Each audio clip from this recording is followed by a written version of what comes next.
I would like to say I was very privileged to be among the 5 business people selected by the government to accompany the president to China.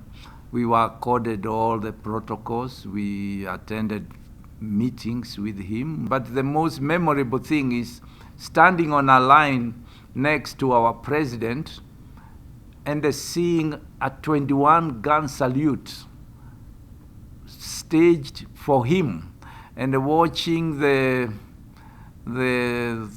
parade of Chinese military. I have never seen people walk like robots. These guys were so much in line with each other, you couldn't believe there were not one person moving. I also believe it's not common to see a president from a small African country visiting a nation like that, given the highest recognition that we received. He got the 21 gun salute. I stood there and my stomach was just going boom every time there was one of those guns going off. So I'll remember that for a long, long, long time. The Chinese people are very pro-business. We never saw anybody anywhere discuss politics. They discussed development, investments, and basically we were received with warmth and happiness, and nobody asked negative questions about Kenya.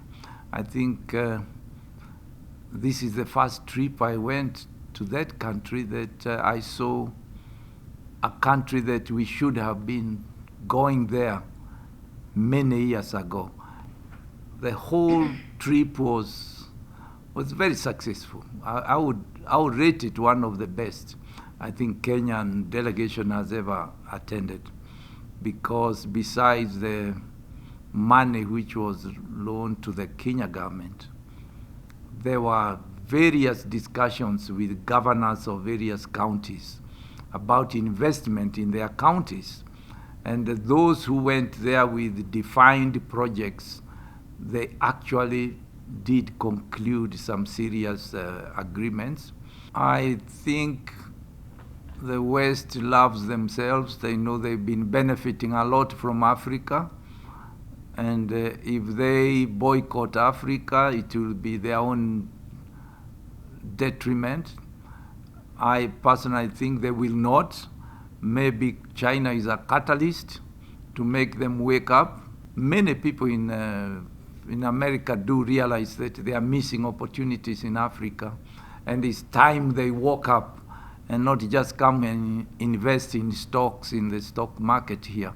They must invest in capital, in major projects, infrastructure, invest in adding value to our raw materials, and mining, and doing many other things like energy, production, geothermal. I think one thing I learned from the Chinese, we can emulate them discipline.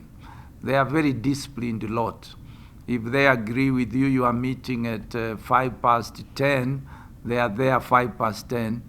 If you are discussing business, they do not discuss politics at the same time. They just discuss the right things, the right time, and they give confidence that they mean business.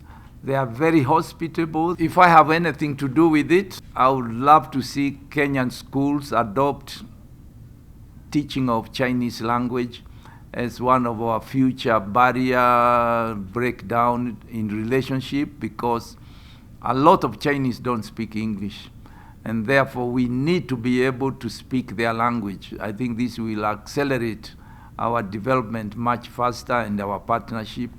We need to understand their culture. They need to understand ours, so that nobody does something in an offensive way without knowing. And we need to bring them here to invest, not just to market, sell us goods. And equally, I do hope and sincerely that between our government and their government, they will help us to root out the counterfeit goods which have plagued a lot of our businesses. I always believed Chinese goods were very flimsy, very cheap, and very, very poor in quality. But what I saw in China, that is a very different market. There are some of the highest quality of goods in China.